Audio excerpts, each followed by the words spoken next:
বিরোধী প্রতিবাদের মধ্যেই শুক্রবার যুক্তরাষ্ট্রের নতুন প্রেসিডেন্টকে শপথ পাঠ করান প্রধান বিচারপতি জন রবার্টস।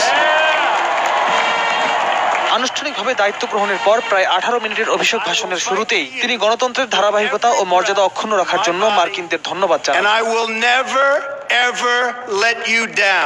বর্ণবিভেদ ভুলে জাতীয় ঐক্যের ডাক দেওয়ার পাশাপাশি আন্তর্জাতিক বাণিজ্য ও সম্পর্কের ক্ষেত্রে যুক্তরাষ্ট্রের স্বার্থকে প্রাধান্য দেওয়ার ঘোষণা দেন তিনি। বিভিন্ন কারখানা বন্ধ হয়ে যাওয়া ও অপরাধ প্রবণতা বেড়ে যাওয়াকে যুক্তরাষ্ট্রের কাল উল্লেখ করে ট্রাম্প এই সংকট কাটিয়ে ওঠার প্রত্যয় ব্যক্ত করেন। ট্রাম্পের উদ্বোধনী ভাষণেও নির্বাচনী প্রচারণার সময় দেয়া বিভিন্ন প্রতিশ্রুতির কথা উঠে আসে। দেশের নিরাপত্তার জন্য সীমান্তে কঠোরতা আরোপের কথা জানিয়ে ট্রাম্প বলেন, মার্কিন সেনাবাহিনীকে বিশ্বের বিভিন্ন দেশের নিরাপত্তা রক্ষার বদলে নিজের দেশের নিরাপত্তা ও কল্যাণে কাজে লাগানো হবে।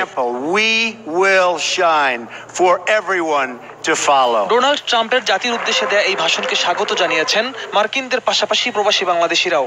আগে তার বক্তব্যে কট্টর অবস্থান ফুটে উঠলেও নতুন প্রেসিডেন্টের প্রথম ভাষণে ইতিবাচক বিভিন্ন প্রতিশ্রুতির প্রশংসা করেন তারা। তার যে নির্বাচনী প্রচারণার সময় যে ধরনের বক্তৃতা দিচ্ছিল সেটা অনেক অ্যাগ্রেসিভ ছিল। এখন যে বক্তৃতা দিচ্ছে মনে হচ্ছে না সে কিছু আমেরিকার জনগণকে কিছু শান্তির বাণী শোনাবে। বক্তব্যে একটা জিনিস তুলে ধরছে, সেটা হচ্ছে যে পলিটিক্যাল যে একটা টোন তুলে ধরছে। একটা টোন বলছে যে সবাই বলে কেউ কিছু করে না, আসলে এই টোনটার ইনগ্রেশনে তো এর আগে এরকম টোনের শুনি নাই কোনো প্রেসিডেন্ট বলছে। প্রেসিডেন্ট হিসেবে আনুষ্ঠানিক দায়িত্ব গ্রহণের পর প্রথমেই প্রতিশ্রুতি অনুযায়ী ওবামা কেয়ার বলে পরিচিত অ্যাফোর্ডেবল কেয়ার অ্যাক্টের সংস্কারে নির্বাহী আদেশে সই করেন ট্রাম্প। একই সঙ্গে তিনি জনসাধারণের উপর করের বোঝা কমিয়ে আনতে স্বাস্থ্য মন্ত্রণালয় সহ বিভিন্ন সেবা সংস্থাগুলোকে জরুরি পদক্ষেপ নেওয়ার নির্দেশ দিয়েছেন।